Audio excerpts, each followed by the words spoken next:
MENACE is a sci-fi tactics game set in a remote star system called the Wayback, and sees you as the commander of the TCRN Impetus.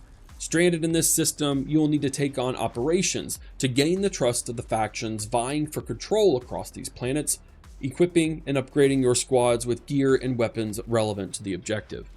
Once on the battlefield, you will engage the enemy through turn-based tactical combat, utilizing your squad's abilities and coordinating their movements to fulfill those objectives.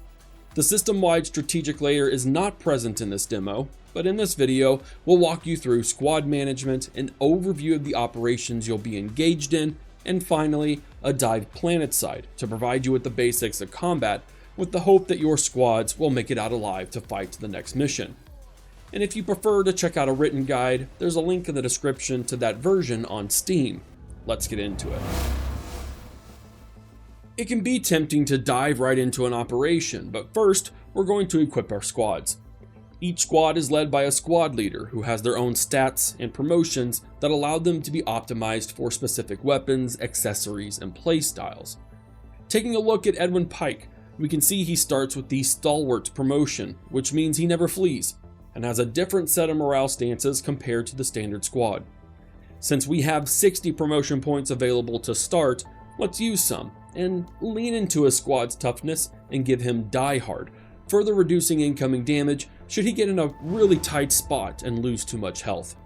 Now, let's change his infantry weapon, selecting the R14A2 ARC, as it has excellent hit point damage and armor damage while also having good armor penetration.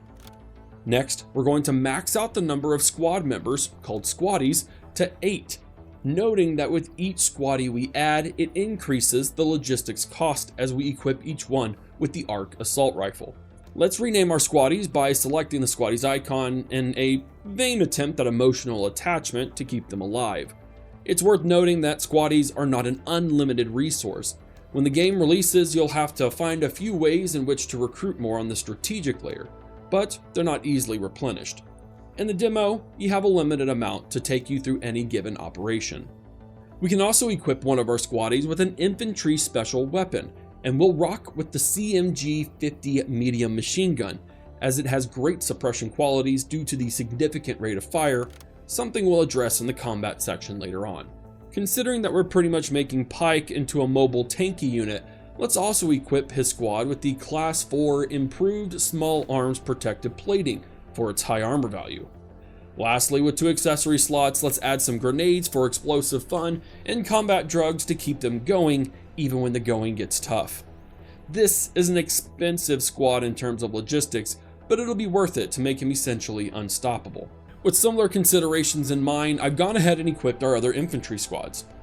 Jean Sai has a rocket launcher thanks to her Economics 101 and Tank Buster promotions, which make her the ideal anti-tank squad.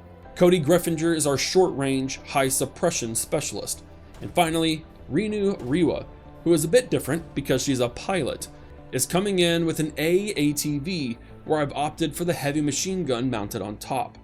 When the game releases, there will be several more squad leaders to hire, each with their own specializations, either as infantry squad leaders or as pilots, and there will be a significantly larger variety of equipment as well. Now, let's move on to operations. Operations are relatively straightforward in this demo. An operation is comprised of multiple missions on a single planet with potentially divergent paths that you'll have to pursue to the final objective. This demo features 10 potential mission types you can pursue across procedurally generated operations, so you'll definitely want to run through operations multiple times to see the variety. Each mission has a mission objective, difficulty, logistics limit, and of course, mission rewards. Pay close attention to all of these. Should you have multiple choices, the rewards could allow you to upgrade your squads with special equipment, or even more strategic assets such as additional temporary military forces in another mission of the operation. Once you've made your choice, it's time for mission prep. Mission prep provides an opportunity to review all the information you have before mission launch. The degree of information provided depends on your intelligence level, which for this demo is set at level 2. On release, you won't start with this level of intelligence, however, you will be able to upgrade the impetus with such an upgrade. Because of this high intelligence level, hovering over both civilian and pirate squads will allow you to see what type of unit they are, which could affect where you deploy your own squads. With this in mind, I'll drag my squads to the locations I want them within my deployment zone, adjust my squad loadouts to make sure I'm under the logistics limit, and I'm ready to deploy planetside. Combat in Menace is a turn-based tactical affair, although there are a few mechanics that switch it up from the standard. Every squad on the map has a number of action points, also known as AP, which determines the limit to their actions within a single round. AP can be used to move a squad anywhere within the white border, enter different stances such as the deploy action, fire a weapon, or use an accessory like a grenade or the drone. Unlike most turn-based tactical games, Menace turn orders work on a per faction basis. That is to say, your faction goes first with any one of your choosing. Then every other faction gets to do their turn before returning once more to you.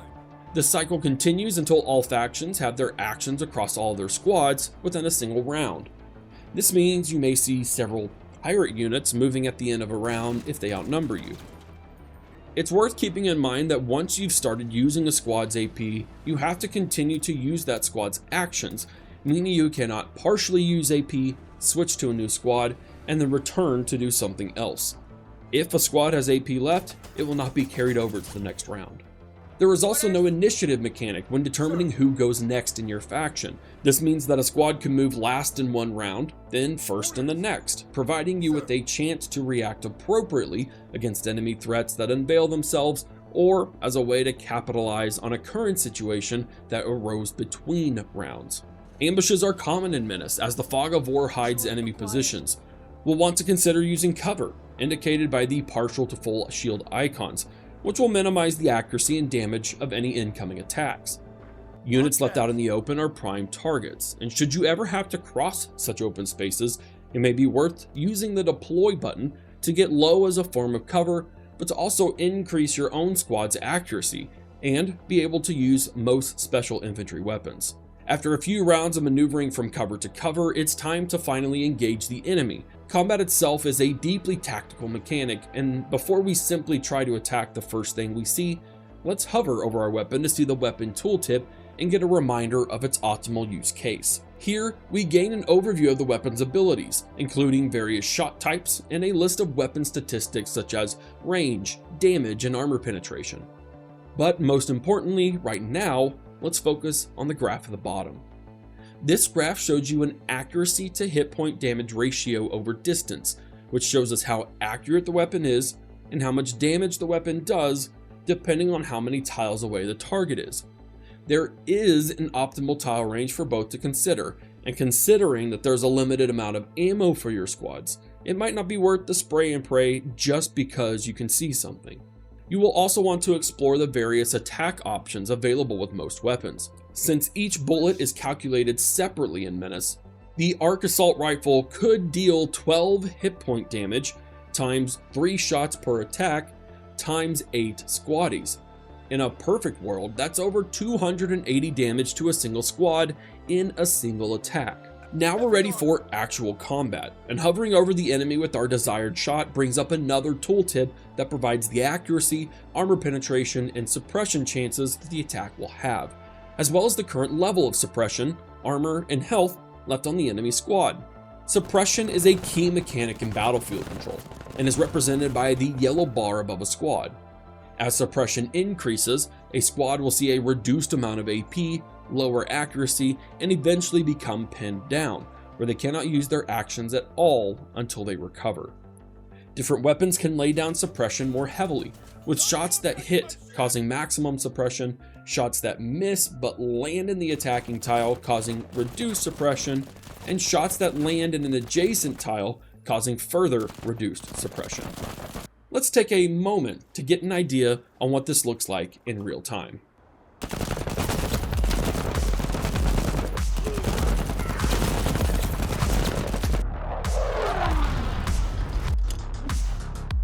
Taking casualties, Major.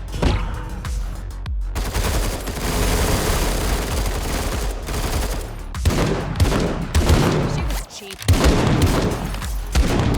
Major, we need cast. The Kuta runs!